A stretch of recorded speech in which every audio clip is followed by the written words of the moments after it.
Hello, I'm Annie, 39 years old.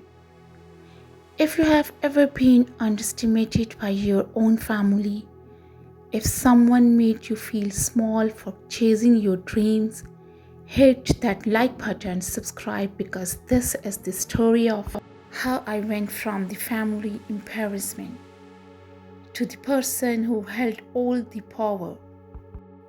They used to laugh at me, mocking my little fool truck parked next to a dingy gas station. But a few years later, they came begging because without my signature, their multi-million dollars franchise deal would crash and burn. And I made sure it did. Let me tell you how sweet revenge tastes when it's served with grilled cheese and silence. I was always the quiet one, the very daughter, the black sheep in a family of corporate sharks. My parents' brain and darling were business people through and through. They ran a mid-sized chain of family dinners franchise, really, scattered across 3 states. They loved to talk numbers, expansion, quarterly projections, you name it. Me, I loved food, real food, the kind that hugs your soul, not microwaved plastic of a corporate menu. I had spent hours as a kid in the kitchen, tweaking my grilled cheese recipe, testing homemade sauces, sketching food truck designs in the margins of my homework. My dream was not a corner office, it was a tiny kitchen on wheels, serving magic to strangers. They never understood it. At every dinner, they had rolled their eyes when I spoke. A food truck? That's not a business.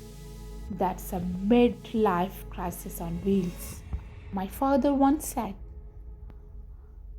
I was 24 when I finally saved up enough, scrapped together every time from temp jobs, odd gigs, and late night baking hustle to buy a rundown truck and park it next to an old gas station just off the interstate.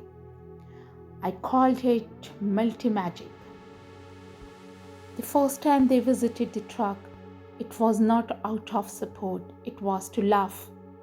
They pulled up in their pristine BMW, my dad in his tailored suit, my mom clutches a designer purse like the air around my truck might stain it. They didn't order anything.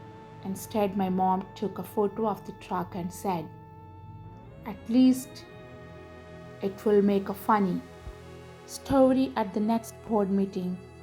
Look what her daughter doing. Then they left. I stood there, apron stained with mustard, pretending not to care, but inside I was shattered. There's something unequally painful about being dismissed by the people who are supposed to believe in you the most, not just strangers. You're on blood, but here's the thing about pain, it can become fuel. I stopped talking to them after that. Cold cut, no calls, no visits, silence. Instead, I poured everything into multi-magic. Word spread. People started lining up for my truffle melt, my signature smoked tomato soup. Local bloggers posted about it. Then came the food vlogs. Then a late night feature. Spot on a foodie show. Within 3 years, I had 3 trucks, each one parked near a major commuter hub. I had a loyal team, a waiting list for franchise appearing, an investor quality offering 7-figure deals. But I was not interested in fast expansion. I liked keeping it small, precious, perfect.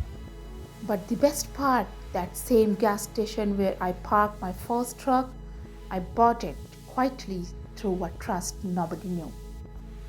Fast forward to year 5. Out of the blue, I get a formal business inquiry, a proposal. Turns out my parents were trying to expand their dinner chain into my region and wanted to buy the exact gas station lot I own. They wanted to bulldoze the whole things and build a flagship dinner there. Why? Because traffic analytics said it was a gold mine. What they didn't know, that untraceable holding company who owned the lot was me. But it gets better. To legally convert the property into a food service hub, they needed 2 things: my signature on the zoning release, a clean non-complete clause from surrounding vendors. Guess who the only local vendor was? That's right, me, Melty Magic.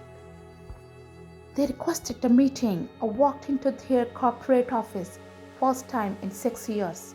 I was wearing black jeans, a Melty Magic hoodie, and sneakers.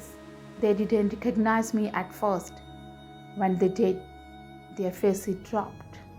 "You," my dad said, voice caught somewhere between panic and disbelief. Yes, I smiled. Me. I laid the folder on the table. Inside my terms, I would not sign the zoning release. I would not sell. And I would not entertain any future discussion. Silence. Then my mom whispered, "But this deal is everything."